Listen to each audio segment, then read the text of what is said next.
So my objective for going over this is, and the reason I created the class is because unlike any other segment of our business as real estate agents, it seems like when it comes to rentals, there's not a lot of instruction out there, just a whole lot by our board of realtors either.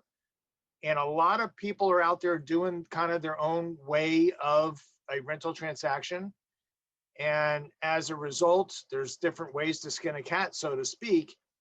And I get all those questions or challenges once they're not done correctly, or using the best standards, shall I say.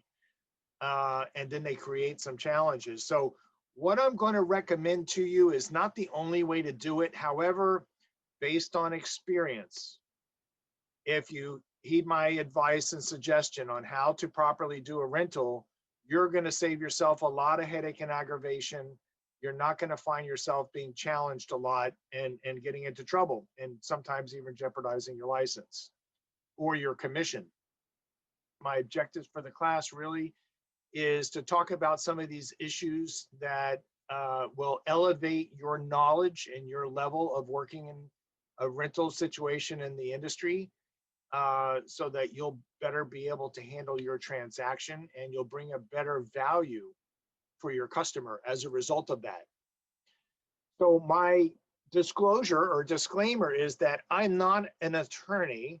I'm a broker, and I've been a broker for I don't know how many years, quite a few, and I've been in the business for over 30 years. And I'm also a landlord, and I've been a landlord for over 30 years as well. So some of the things I'd like to talk about, first off, is the question of an attorney. And whether you're dealing with a rental or whether you're dealing with a sale, at some point in time, you're going to be asked the question by your customer. And by the way, I call them customers because they're not clients. We all too often say my client. Please get your verbiage straight. They're not your client, they're your customer. They're your client if you represent them, like as in an attorney. So call them your customers, please. So when you get asked, hey, do I need a real estate attorney, or do I need an attorney to do the transaction that we're doing here? You're going to get asked that by your customers.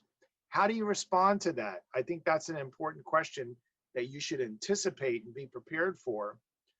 First off, don't ever respond to that question with, no, this is kind of simple, fill in the blank and we sign it and we're done. That's the wrong answer to the question.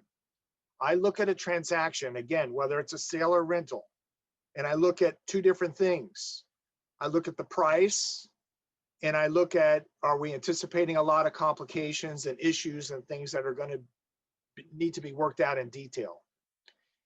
And when I say price, if it's a sale, I'm looking at $800,000 and $800,000 and north is a higher price. If it's a rental, probably $5,000 a month and higher is a higher price. So if it's a higher price and or you're expecting a lot of complexities and details and things that need to get worked out, I would answer the question, hey, do I need an attorney? I would answer the question by saying, that's a great question.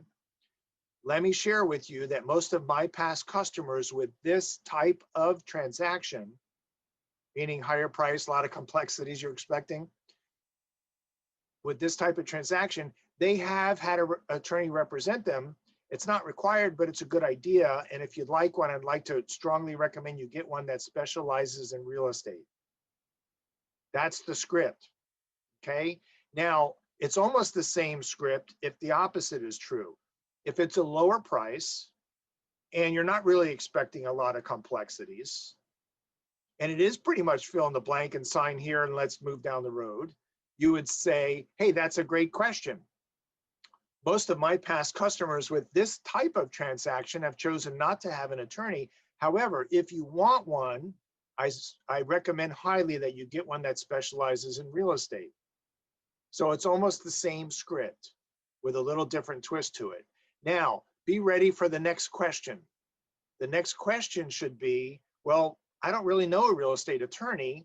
Who would you recommend? So one of the value propositions that you offer your customers as a real estate agent is resources. So you should always have 3 real estate attorneys, 3 title companies, 3 inspection companies, 3 painters, 3 handyman, roofers, inspection for termites and treatment and things like that. So you should be the resource. That's an additional value for you. So hopefully I've answered the question about do I need an attorney? All right. So let me move on to the 3 forms that you need to be familiar with in doing a rental transaction. We have, first of all, 2 different lease contracts. You have a lease contract for a single family and duplex, and the second lease contract is for multifamily and condo.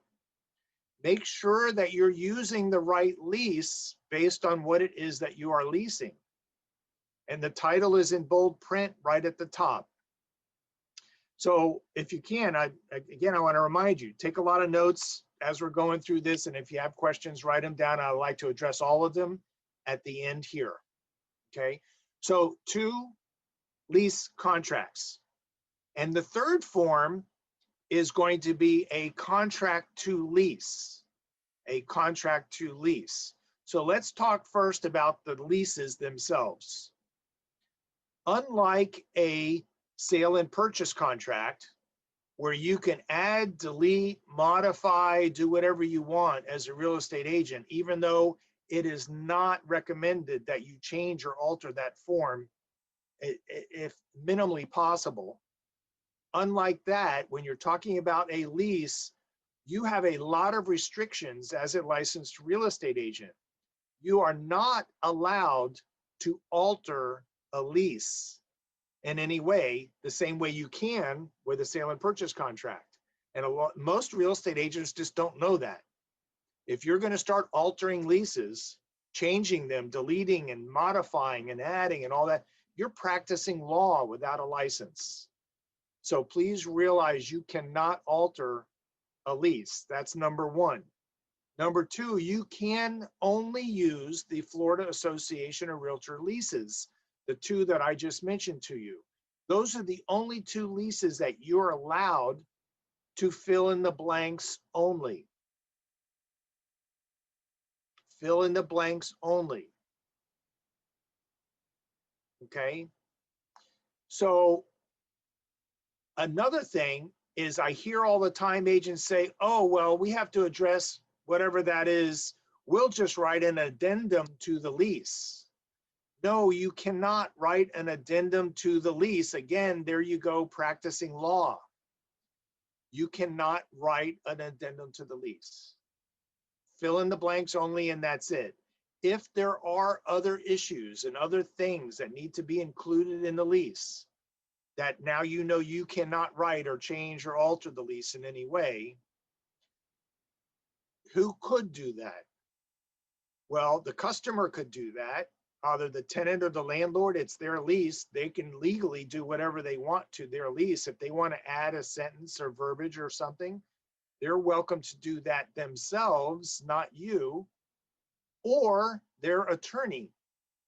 So give it to them and say, you or your attorney are welcome to make whatever that suggested amendment is or addition is.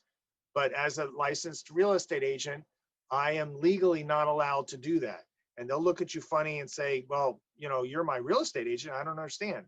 Well, that's practicing law, and there are certain restrictions that I have that I just can't do. So you can do that for yourself or your attorney. Okay. Here's another restriction regarding your writing a lease. You cannot write a lease that exceeds 1 year. And at the very top of both of the Florida Association of Realtor leases, it says for a period not to exceed 1 year. However, there are occasions where you want to put together a lease for someone for 2 years or 3 years or 4 years. Well, that's okay. We can get that done, but you're not the one that's going to do it because you can't write a lease that exceeds 1 year. So I've given you a number of examples of things that you cannot do when it comes to writing a lease. It can't be for 1 year. You can't use any lease other than the FAR lease. You can only fill in the blank. You can't add, delete, or modify, including addendums to a lease. Those are your 4 restrictions, if you will, that you cannot do, that a lot of people don't seem to understand that. So then your question is going to be, but David, what if I need to do those things, or those things need to be done? How am I going to get the parties together and I'm going to bind them? That's where the third form or a third contract comes into play. That is your contract to lease form. Your contract to lease form, unlike the lease itself, as a licensed real estate agent, you can write whatever you want on there. If you want to put an addendum to a contract to lease and spell out the terms that they're agreeing to, that's fine. You can do whatever you want with the contract to lease. You just can't do it on the lease itself. Okay? That's the purpose for the contract to lease. When you can't actually do a lease, now you revert back to the contract to lease. You can fill it out. If both parties agree, they all sign it, it's delivered. Now they are bound to an agreement that says these are the terms they're agreeing to, and now they need to be transferred onto a lease. However, if they're outside the boundaries that I spoke of, you're not doing it, someone else is. So either the landlord's going to provide the lease or the attorney for the landlord, more than likely. There's nothing saying the tenant can't, but more than likely it's coming from the landlord or the landlord's attorney. Okay, so that's what the contract to lease is all about. Now that I've spoke about those 3 forms, let me tell you a little bit of a misconception in the industry among a lot of real estate agents. A lot of real estate agents think that it's required to do a rental, that it's a 2-step process. You have to first do the contract to lease, step 1. Step 2, after that, then you actually do a lease. Well, that's true if you can't do the lease straight away because of those restrictions. However, if you're not restricted in any way and you can take a lease, fill in the blanks, and they sign it and it's all done, there's nothing preventing you from going directly to the lease and skipping the contract to lease. It is not a required form unless you can't write the lease itself. Now that I've said that, if you're working with a tenant and you're dealing with a listing agent, and in their mind, they do believe firmly it's required a 2-step process, I wouldn't put up an argument. I would just do a little extra paperwork and do both of those forms, or the contract to lease first, and let them provide the lease after the contract to lease is already signed. Okay? Let me also mention the importance of a time lapse between the 2 contracts, between signing the contract to lease and how much time is going to pass before you're actually going to have your customer sign a lease itself. A lot of people think, oh, well, they signed the contract to lease. And by the way, a common question I get is, well, is that a legally binding contract? They haven't signed the lease yet. They've signed the contract to lease, but they kind of change in their mind. Is that binding? Yes, it says right on the contract to lease, this is a legally binding contract. So they are bound once they have signed it. And once you have had them sign it, my strong recommendation is that as soon as possible, don't wait and say, oh, well, they're under contract, let me go do something else and I'll come circle back around next week and get them to sign the lease. No, no, no. Have them sign that lease right away before life happens, as I say, and they change their mind. That way you'll have all your documentation and all your paperwork fulfilled before something else happens, okay?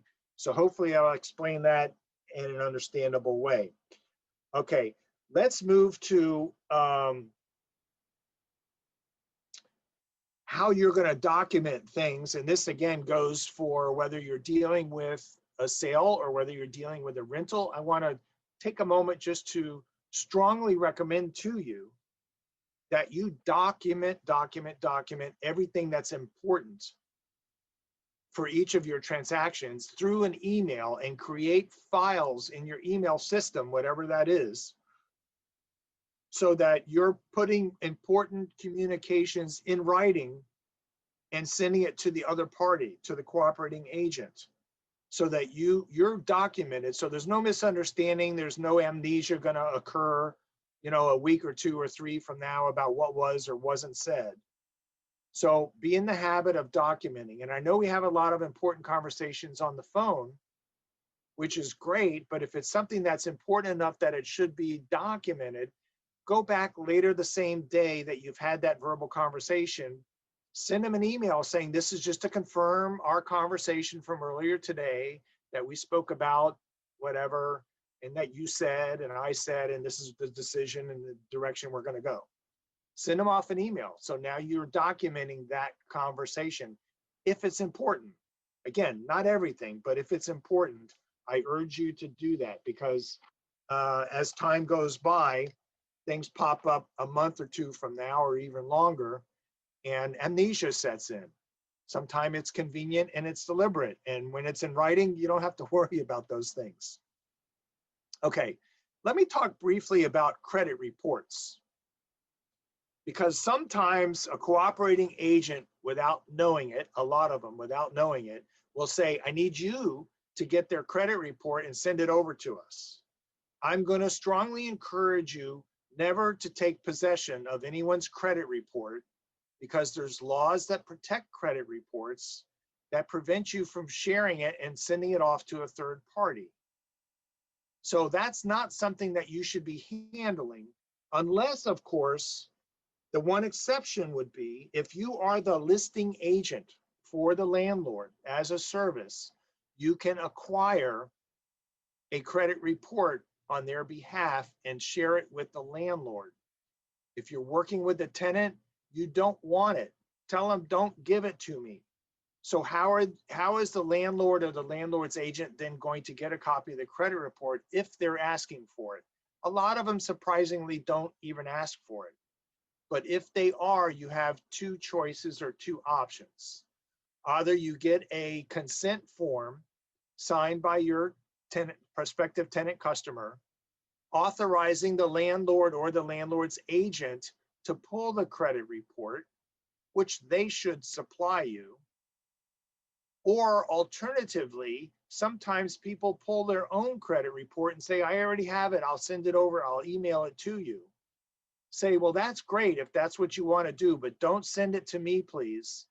Send it directly to the landlord as preferred. Alternatively, send it to the landlord's agent.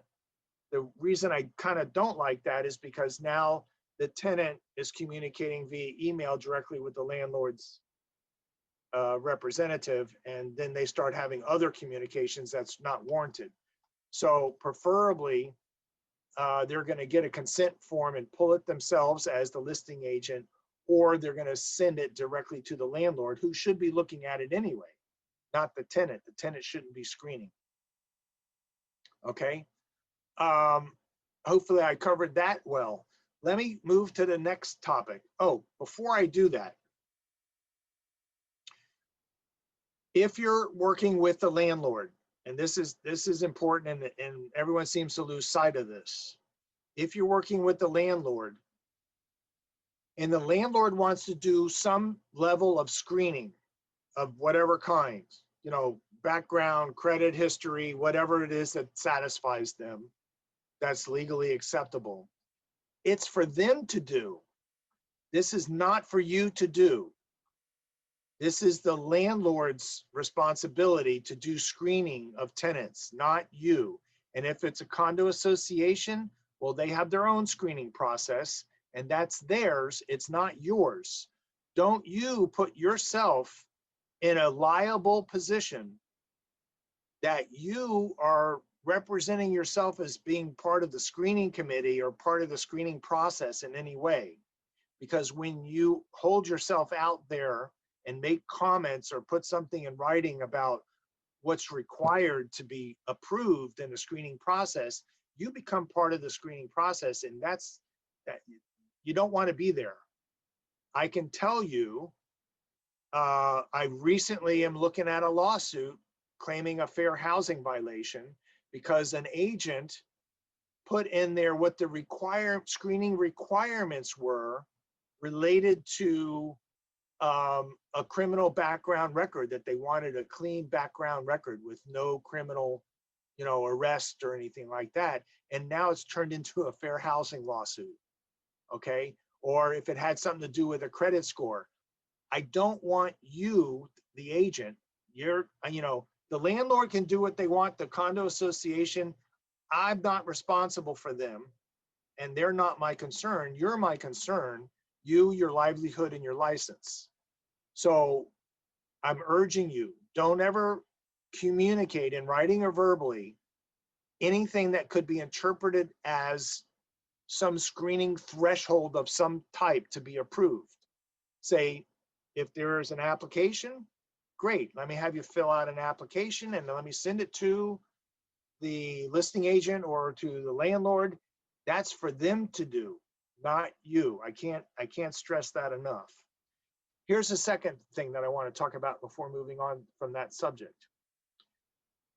Landlords, on occasion, too often, shall I say, sign a contract to lease or a lease, and then after they have signed it, which means they have already legally bound themselves to a contract, then they wake up and say, oh, you know what? I want them to fill out an application, and I want to know what their credit score is, and I want to know what their criminal background record is, and blah, blah, blah, blah, blah. There's a lot of very inexperienced landlords in South Florida. They don't know better. If they want to do any type of screening whatsoever, which they have the ability and it's their right to do, that's great if they want to. They need to realize that that needs to be done prior to signing a contract to lease or lease. Because once you've signed the contract to lease or lease, you can do any kind of background you want, and it could be horrendous. And you may say, forget it, I'm not going to have this person move into my property. Well, you've already committed yourself by signing the contract. So make sure that screening process on the part of the landlord, not you or the association, well, actually, no, not the association, the landlord, make sure they've done their screening prior to signing the contract, okay? Let me move on to avoiding other types of lawsuits. In your packet, one of the forms, which is very important, that is required that you have every one of your customers sign. Now, if the co-op agent's customer doesn't want to sign this, that's okay. It's not our concern. If they want to sign it, fine. If they don't, fine. However, our customers are required, it's a policy at Keller Williams, that you have them sign the rental disclosure form. It's a one-page document. It's part of your packet that you have just downloaded. What this disclosure is saying basically is that our agents in Keller Williams is not a property management company, and we are not attorneys. So realizing that, please don't act like an attorney by doing some of the things I've already suggested you don't do, and don't act like a property manager. And let me give you a couple of examples, and let me, if I can, explain this in a way that I think will drive the point home. You have to realize that as a licensed real estate agent, one of the things you do is provide value all the time. We take care of a lot of things for our customers. It's natural, and you want to do this to maintain your relationship, to bring value, to get repeat and referral customers. I get that. And you need to continue to do that with one exception.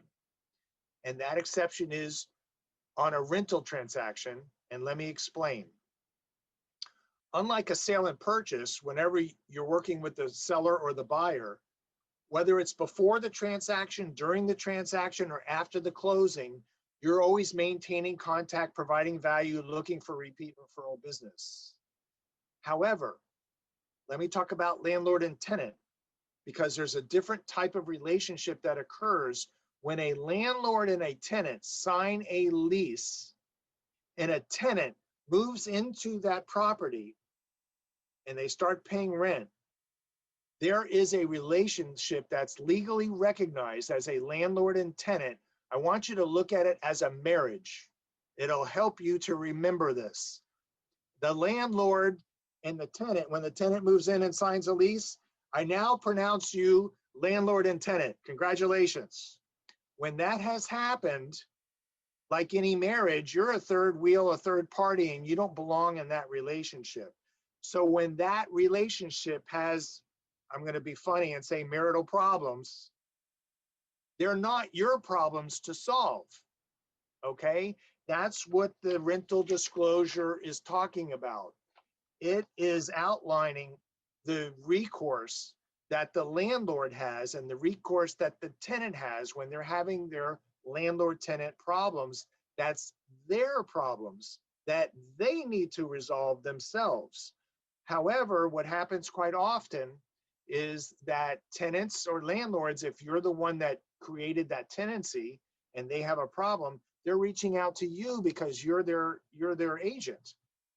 You need to decline to help them, and with the only exception being to point them in the right direction. But you cannot get involved, because if you start getting involved and you help them to resolve their problems and this problem still goes sideways and there's a subsequent lawsuit, well, the attorney is going to ask, well, who'd you talk to? What was the date you spoke to them? What did you say? What did they say? And they're looking for as many people as possible to include in the lawsuit. So they're not just landlord and tenant suing each other. They want more pockets to pick. So they're looking for the opportunity to pick your pocket and my pocket. Don't allow them that opportunity. Make sure, number one, you have them sign this disclosure. Make sure, number two, that you don't get dragged into those landlord-tenant problems. Let them resolve themselves. What this says, again, is we're not property managers, we're not attorneys. To resolve your problems, please read the last 11 pages of your lease. It is a copy of the Florida Landlord-Tenant Act. It will tell you how you need to resolve your problems. Alternatively, you need to seek the legal advice of an attorney, preferably a real estate attorney. Don't you try to solve their problems for them. Please, please, please. Okay? So that's that disclosure. All right, let's talk about a walkthrough inspection, because a walkthrough inspection is really important, and I don't want it to bite anybody in the butt. So a walkthrough inspection for a rental is very different. The objective is very different than a walkthrough inspection for sale and purchase. For sale and purchase, it's to verify all the appliances that are supposed to be there are there, that everything's in working order, and that the property is in broom swept condition.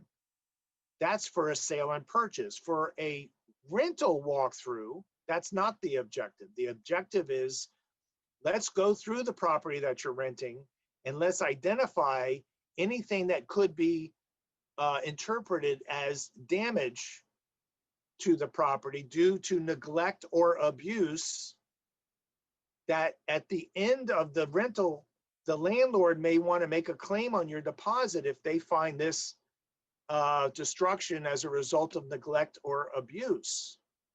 So the first thing I want you to remember, please, please, please, it is not your responsibility as an agent to do the walkthrough inspection. And I do not want you ever doing the walkthrough inspection on behalf of your customer / tenant. You can go and do it with them, but you're not going to do it for them. Okay, if you get my drift.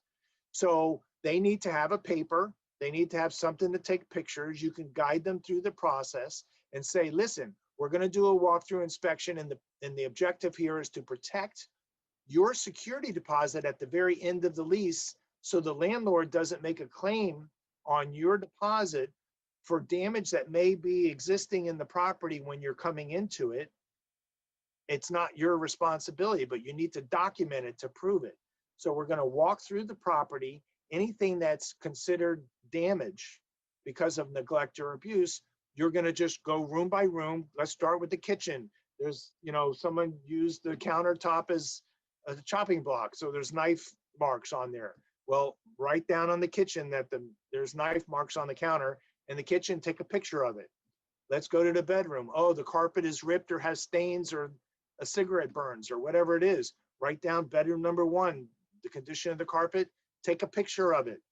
And room by room by room, go through whatever the property, documenting it in writing. They are doing this, not you, taking a picture, and then you let them know they need to put the date, put the address, put the name of the landlord and the tenant on that document, sign it and date it, and they need to send it to their landlord, not you. It's not your walkthrough inspection, it's theirs. They're doing it to protect their security deposit. It's urgent that you get them to do this, because if you don't, and a year later when they're moving out, there's a claim made on their security deposit for something that was existing when they moved in, they're going to be upset with you and say, well, why didn't you have me do a walkthrough inspection to protect my security deposit? So that's the importance of doing it. And if they say, you know what, it's no big deal, I'll do it later, or I don't need to do it, that's great. What do you think you should do next? Go to your email and say, this is to confirm our conversation from earlier today in which I urged you of the importance to do a walkthrough inspection, and you declined. And you said that it wasn't important to you and that you've chosen not to do one, which is fine. And now you've documented that. So a year later, they're not going to come back and say, why didn't you tell me to do that? Well, here's my email. Apparently we did have a conversation about it, and I urged you of the importance to do it. Okay. All right, let's move on. The next topic would be lead-based paint. Lead-based paint is a federal required disclosure if you are selling or renting, it includes rentals, any property that was built prior to 1978. So that is a disclosure, and I believe now it's part of the lease itself if you're using the FAR lease. However, if you're not using the FAR lease, you may have to add the addendum because it may not be there. So make sure you have an addendum in the event it's built prior to 1978, that you can include that in your paperwork. And since I mentioned that, let me back up a little bit. When we were talking about the contracts, the lease contracts, what if you had the customer sign a contract to lease, and then the landlord provides a lease that's not the FAR lease, the Florida Association of Realtors?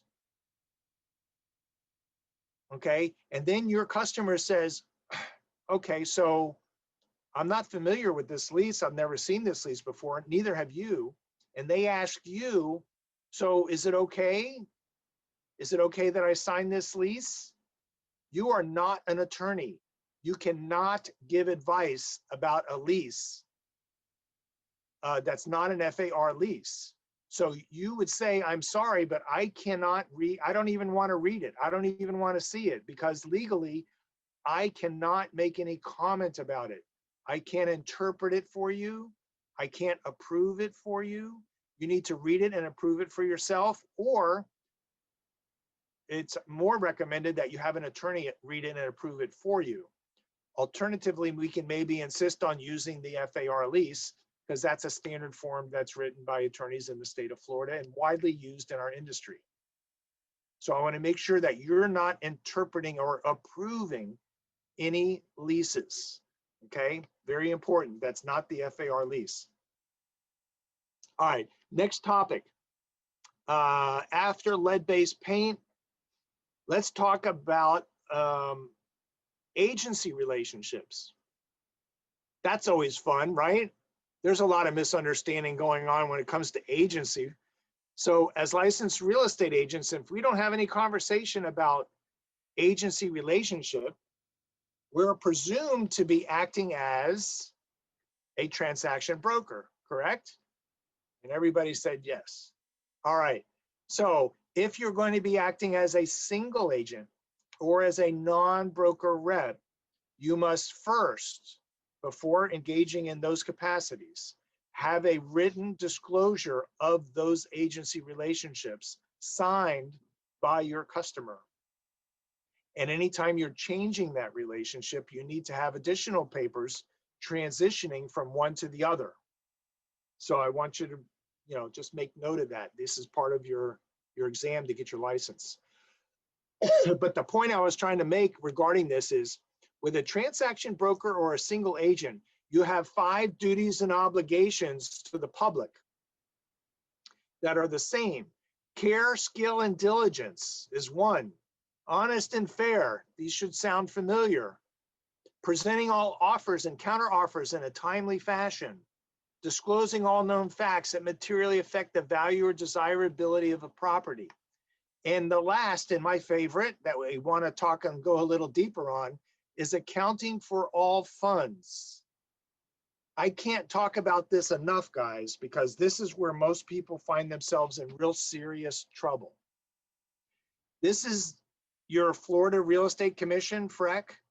This is their #1 priority and their #1 concern. And they investigate these all the time, and they do spot audits in real estate offices without any type of advance notice. Hey, we're coming. No, they just show up at the door and say, here I am, I'm here. Let me go randomly through your files and pick, 10 of them or 15 of them and start going through them. And they want to follow the money trail and make sure that the public's money, that their #1 priority is protect the public's money. They want to make sure that everything was done properly. So what does that mean to account for all funds?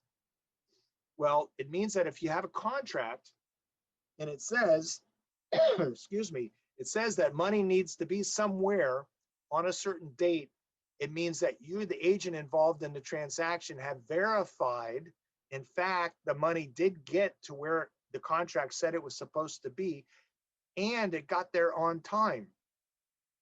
So in order to do that, you need to be able to communicate with the escrow holder, which let me pause for a second. Who is the escrow holder in a real estate transaction, whether it's a rental or whether it's a sale? You only have 3 options. And I want to make sure that's clear. There are only 3 options. It is a real estate broker's trust account, which we do not have one by choice. It's a business choice, but other brokers do. So real estate broker trust account, or it's an attorney's trust account, or it is a title company's trust account. Now, on a rental transaction, there are title companies and attorneys that will hold your rental escrow, not because they're making money. They don't. It costs them money. They're doing it as a service in hopes of earning your sales business. Okay? So make sure that escrow money is going into one of those 3 entities. Now, once they are there, you need to, within 10 days, you need to fire off an email to that escrow holder requesting an escrow letter. That's a letter verifying that the money got there, the right amount, the right time, and the right place, according to the contract. And if you discover that one of those things didn't happen, you have an obligation to notify all parties of the discrepancy. That's what accounting for funds mean. And if you don't verify that money, or you verify it and you don't communicate it to all parties, you have failed to account for all funds. Your license is in deep jeopardy. Don't be that person, okay? Make sure you verify it. And on a sale and purchase, there's additional funds usually due 10 or 15 days later. Make sure that you send and request an email so you can prove you did it within 10 days of the first, and then again, repeat it within 10 days of the second deposit to verify and request an escrow letter. So that way you're verifying that the funds got to where they needed to be. Okay, hopefully I got through that okay. So that's accounting for all funds according to your agency relationship. That's the bottom of page 2. So now let's jump over to page 3. Oh, these are some of the fill in the blanks regarding the continuation of accounting for all funds. You need to, if you receive money, which most of the time we're not receiving money anymore, but if you do, you need to make sure that you turn it over to the escrow holder within 24 hours or no later than the end of the next business day. That's your fill in the blank on the top of page 3. Within 24 hours or no later than the end of the next business day. And within 10 days, request an escrow letter, which I just covered with you. All right. Who can hold the escrow? I went over that. I guess I jumped ahead of myself. The broker, attorney, or title company. All right. So let's talk briefly about a big topic when it comes to rentals, and that's Fair Housing Act. This is where you get yourself into trouble also. Now, I've already talked a little bit about don't say or do anything that's interpreted as being the screening or part of the screening process. Okay, that's going to get you into trouble. So fair housing is another way that people might want to discriminate, is what it's called, based on certain categories. Those categories would be race, color, religion, national origin, sex, pregnant women, handicap, family status. These are other ways in which you can be in having a problem if you're found discriminating, or if your landlord is. And if they are and you have knowledge, you need to bring this to their attention and say, hey, legally you can't do what you're doing. And if they don't want to cease and desist, you need to consider getting out of business arrangement with them, because your license is more valuable than any one transaction. Now, let me go a little bit deeper here and mention Section 8. And by the way, there are testers that call real estate agents all the time. They're out there just looking for a real estate agent to mess up so that they can sue you. So they will call you and they will ask you questions. And if you answer the question or answer the question wrong, you're going to be involved in a fair housing lawsuit. So be on guard and be very cautious of what you say to make sure that nothing's coming out of your mouth that would be interpreted as discriminatory in any of these categories that I just mentioned. In addition, Section 8. Section 8 housing is subsidized housing. You cannot discriminate based on Section 8 either. So if a tester, which they're out there, calls you because you're advertising one of your rental listings and they say, do you accept Section 8? There's only one answer to that question, and it's yes. And it's not a longer answer than yes, because anything you say after yes to add to the answer, that's a wrong answer. So the answer is yes. What other questions do you have? Okay. There is no better answer, okay? And if it's any other answer, you're probably going to find yourself having a difficult time, all right? And I'll be there with you, holding your hand. We'll be having that conversation together. So make sure that you're aware you cannot discriminate on Section 8, housing. Also, let me, if I can, back up a little bit and cover handicap or disability as it relates to service animals or emotional support animals. A landlord has the right to discriminate against pets if they choose.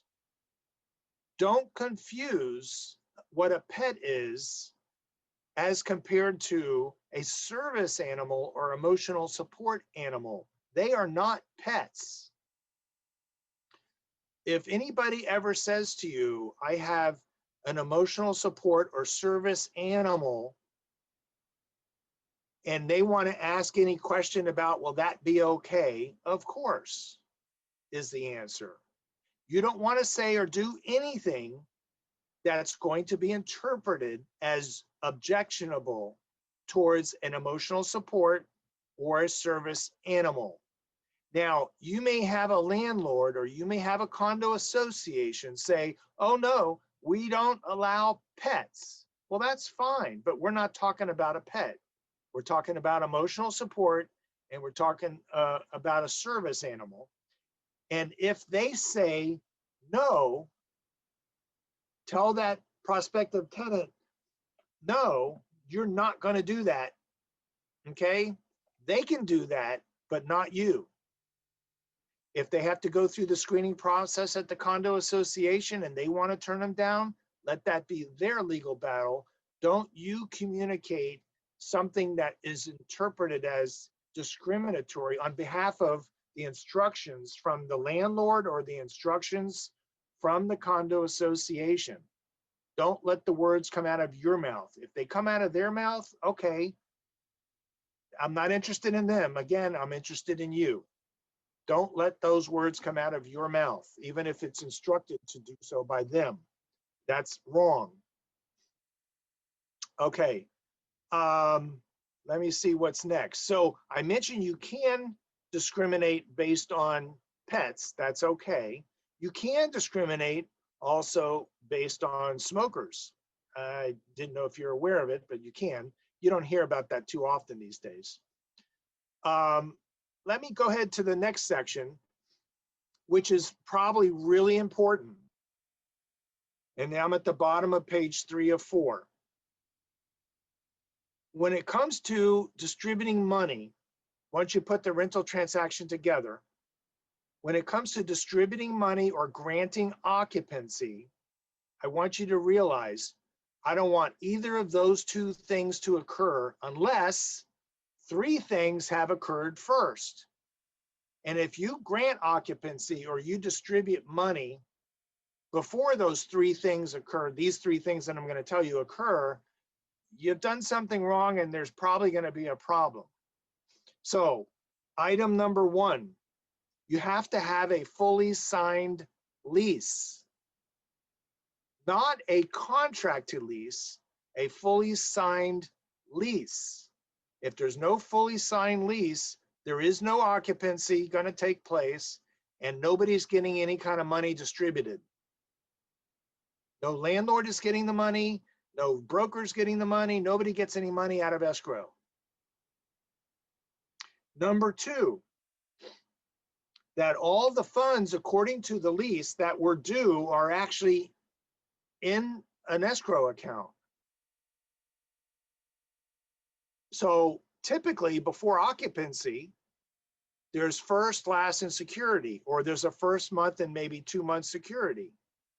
Unless all that money is in escrow and cleared funds together with a fully signed lease, nobody gets occupancy and nobody gets any money distributed. The third thing that's required is if it's a condo and it requires condo approval, which is about 97% of condos here in South Florida, you must have written condo approval, verification in writing that they have been approved. Don't have a conversation on the phone with Joe from the condo association or from the cooperating agent saying, oh yeah, I found out they got approved. No, no, no. You need something in writing for the file verifying that they've been approved. Okay? You need all 3 of those things, and only after all 3 of those things can someone be given occupancy and the money can be distributed out of escrow. Now, let me talk about the money in escrow again real quick. I've had some occasions where the listing agent would say, have your prospective tenant make the money, whatever the money is, the first, the last, the security, have them go ahead and make it out payable to the landlord. There's nothing illegal about that, but I'm going to tell you, it should all go to a trust account, and then you have a closing on a rental when you have those other 3 things that I just spoke about, and then the money is dispersed from escrow. And if you do it that way, you're never going to have a problem. And if you want to allow your customer to give money directly to a landlord, you're jeopardizing their money because we don't know who that landlord is. We don't know what their integrity level is. They may not give that money back, and the tenant may not even get occupancy of the unit. So my strong recommendation is it all goes into a trust. There's a closing, a rental closing, everything's done. Okay, now let's distribute the money accordingly. Okay. Now, I want to mention, talking about distributing the money. There is some confusion about that. So let me talk about commissions and distribution. Realize that the law, the state of Florida law, prohibits liquidation of any last month's rent or any security deposit for any reason. You can't liquidate any of that. 100% of it, when the deal is done, when it closes and money is being distributed, 100% of it with no deductions must go to the landlord or to the landlord's designated property management company, if so. You cannot deduct anything from there, nothing. There is no exception. The only way that money can be deducted from the landlord's money is out of the first month's rent. So commission is typically paid with the first month's rent, not the security, not the last month's rent. Never, never, never. So let me talk about the two most common commissions for a real estate agent in a rental transaction. The most common is you're going to see a half a month's rent. That makes life easy for math. Whatever the first month's rent is, let's say it's just $1,200. That means $600 goes to the listing side, $600 goes to the cooperating broker side. From the first month's rent, the first month's rent is completely liquidated. There is no more money. That's simple, easy. The rest of it goes to the landlord, and you're done. Now, sometimes the other way that you're going to see commission charged is a total of 10% of the gross annual rent, which equals 5% to the cooperating agent and 5% to the listing agent. When that occurs, the math gets a little bit funky. And here's why I said you can't liquidate the last month or the security deposit, because 10% of the gross annual rent is more money than the first month's rent. So there's a shortage. And what I hear all the time is agents saying, okay, we'll liquidate the first month's rent and we'll take the extra $200 out of the security or the last month's rent. And that is absolutely wrong. You cannot do that. You can only liquidate the first month. So here's how it should be liquidated. Out of the first month's rent, calculate what 5% is. 5% of the gross annual rents, meaning you add up all 12 rents, multiply times 5%, that's the commission to one side. The cooperating broker, the cooperating agent side, they should get the first 5% out of the first month's rent. They get their full 5%.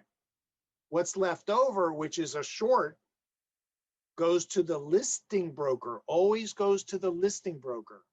Why does the listing broker get the short end of the rent of the first month's rent, and now they're not receiving their full commission? The cooperating broker always gets their full commission. The reason is, if you look at the contracts and whose relationship is with who, the listing broker has a listing contract with the landlord. So they can enforce their listing agreement, and they need to then ask their landlord, listen, we've put the deal together. We've given you the last month in the security deposit. We've paid ourselves a partial commission out of the first month's rent. We're, let's say, $200 short. Please give us a check for $200. They need to get that from their landlord. Don't let the listing agent say to you, if you're the cooperating broker, oh, you'll need to take, a portion of it and get the rest from the landlord. No, you won't, because as a cooperating broker, you have no relationship and no right to be contacting the landlord. That's the responsibility of the listing broker. That's why they get the short side of the commission, so they can then contact their landlord and get the rest of their commission from their landlord. Okay, hopefully I've explained that well. All right. So that's about the commissions. Here's another big tip. Always save a copy of the MLS, and this is on a sale and purchase or a rental. Same rule applies. Save a copy of the MLS as of the date you're making the offer. All offers should be made via an email so you can prove you made the offer and the time and the date in which you did so. The reason I ask you to save the copy of the MLS as of that same date of the initial offer, because in the MLS, that is a contract of what it is that you're being paid and how you're being compensated. That is your proof. It may change it someday later down the road, but if today you're making the offer, the initial offer, that's what it says in the MLS is the compensation. That's what you're going to get paid. That's why you're saving the MLS as of that date. All right, let me talk a little bit about taxes. Some things that a lot of agents and or landlords, because there's a lot of inexperienced landlords, they're not aware of. There are some tax consequences depending on the term of the rental lease or the rental arrangement. So typically, if it's an annual lease, there's no additional tax consequences other than your income tax through IRS and your filing of your own personal return. However, if the landlord is going to be doing rentals for a period of time of 6 months or less, that means they are subject to register and with the Department of Florida. I'm forgetting the name of the department. The state of Florida Department of Revenue, they have to file for an S&U, meaning sales and use tax. And they need to pay a tax. It's going to vary a little bit depending on which county the property is located in, but it's roughly somewhere close to 7% on the rent collected each month. And they need to pay a tax on rent collected each month of that amount to the state of Florida. Again, if the initial term of the rental is for a period of 6 months or less. That's a requirement of the landlord. Now, the landlord could pass that on to their tenant, but it's the landlord's responsibility to pay it, not the tenant. This is a tax that's required also on all commercial rent property, regardless of the term, regardless of how long a tenant is going to be in the property. All commercial landlords are required to pay S&U tax. Not on residential unless it's less than 6 months. Okay. Now there's a second tax that's a much heftier tax. And the reason this tax exists is because when Airbnb became so popular and a lot of individual property owners started putting their properties up for short-term rentals, they call it transient rentals, like a couple of days, a week, maybe a couple of weeks, that they felt they were competing unfairly with the hotel and lodging industry. So as a result, if you're a landlord and you're renting your property for 30 days or less at a time, you have to register and pay through the county in which the property is located a transient tax or hotel and lodging tax. And that's going to vary depending on where the property is located from county and city to city. They need to just look that up themselves as to what it is. But when you stay at a hotel and you look at your bill, that's somewhere in the ballpark of 12, 13, maybe 14% tax. That's a hefty tax. So if you are working with an investor to buy property with the intention of doing a lot of short-term rentals, as the professional, you should tell them, hey, listen, you need to look up hotel and lodging tax because you may be subject to having to pay that with what intended use you're going to be putting that property through. Okay. All right. So let me talk, if I can, a little bit about corporate entities. It's very common today that a corporate entity is going to be a party to a rental transaction, either as the landlord or maybe as the tenant. And it wasn't as popular in years past, but it is now.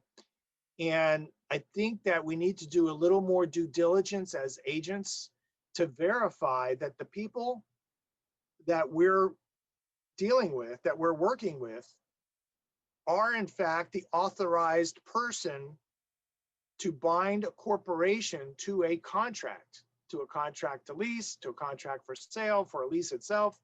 You have to make sure you're dealing with the right person, because there's a lot of people out there, I can tell you from experience, they're signing contracts on behalf of a corporation in which they have no right and no legal authority to do so. So how do you do that? Well, if it's a Florida corporation, it's pretty simple.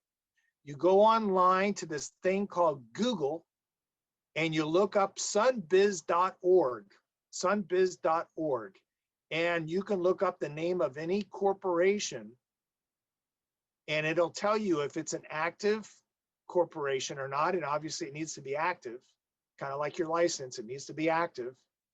And if you look into it, it'll tell you who the officers or managing members are of the corporation. Only the listed people that you find online as an officer or managing member is more common with an LLC, officers are more common with corporations. But most property is held in an LLC, so you're looking for the managing member.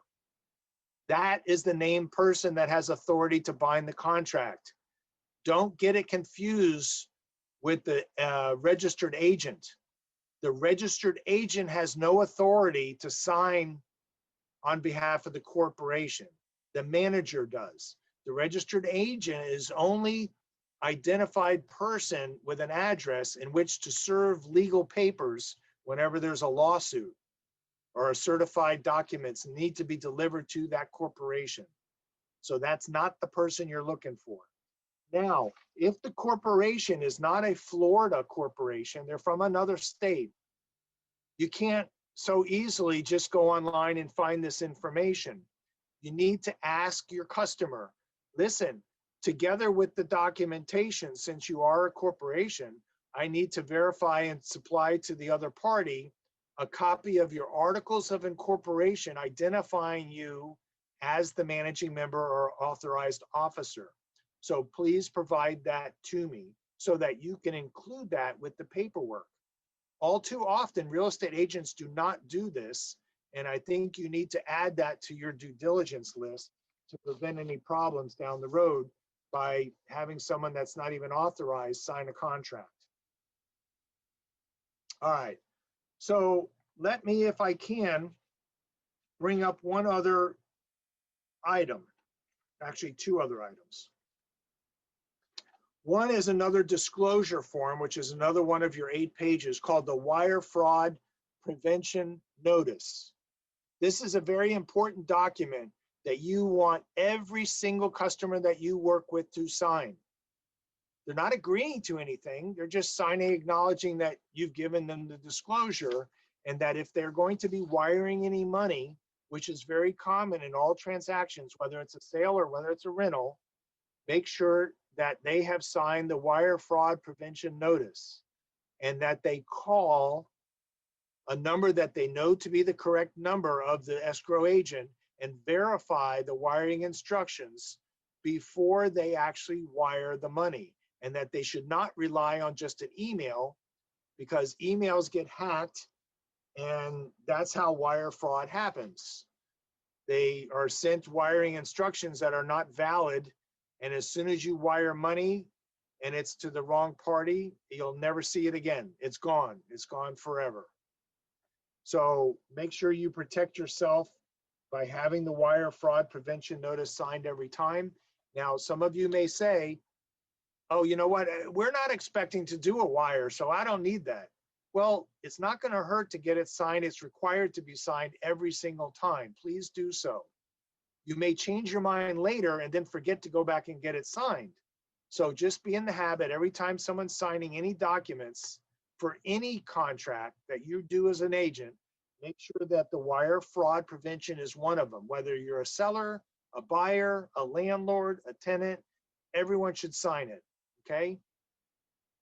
All right, let me back up just a little bit, and I'm going to drive the point home that I made earlier when I said you should collect all the money up front, let me share with you a very common, unfortunately, a very common practice that causes a lot of headaches. And I'm going to recommend and suggest you do not do this. It seems to be common that someone in the party talks everyone else in the party into, hey, listen, let me just make the first month deposit in escrow, and I will then give you the last month and the security down the road at the end when I'm going to do the walkthrough inspection and you're going to give me the keys. That's when I'll give you the security in the last month.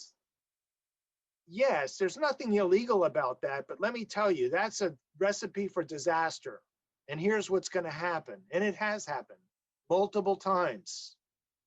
If you only collect 1 month's rent and you don't collect the rest until the promise of, I'll give it to you when I take occupancy and you give me the keys, first of all, you don't know if it's cleared funds that you're going to get or the landlord's going to get at that time. And number two, more often than not, life happens and people change their mind. And when you call them and say, hey, we're doing the walkthrough tomorrow, excuse me, you're going to get the keys, it's move-in day. And they say, oh, you know, I forgot to call you, but, you know, life changed and I decided I'm not going to go through with that deal. And then the landlord's going to say, well, I'm going to keep their deposit and I'm going to keep all the money they've already made because they're defaulting on this contract. And the tenant's going to say, well, I only put 1 month. I didn't put all 3. So, okay, I'll walk away from that because, you know, life is more important, whatever else I'm decided to do.